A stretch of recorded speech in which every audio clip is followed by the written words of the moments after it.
საერთაშორისო ამბები, მეჯდუნაროდნიე, ჰალკარა, ჰაბარლარ ამბები. საქართველოს ეგრეთ წოდებული პრემიერ-მინისტრი ირაკლი კობახიძე იმყოფებოდა სამიტზე, რომელსაც ესწრებოდნენ თურქმენეთი, ტაჯიკეთი.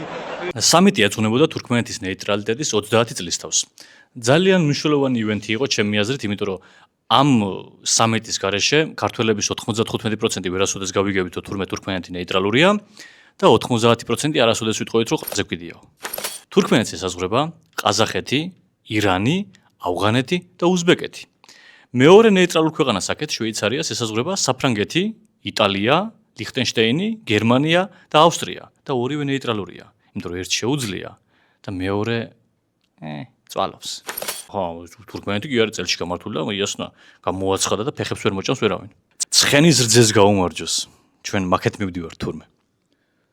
თუ შეიძლება გამოიწერეთ ჩვენი არხი, გააქტიურეთ ზარისღილაკი, მოიწონეთ ეს ვიდეო, წინა ვიდეოებიც და კომენტარებში დაგვიწერეთ იმ ადამიანებმა მხოლოდ კომენტარები, ვინც სიტყვა შეურაცხყოფას სწორად წერთ, რითაც თავიდან ავერიდებთ მილიონ ჩემთა ადამიანის კომენტარს.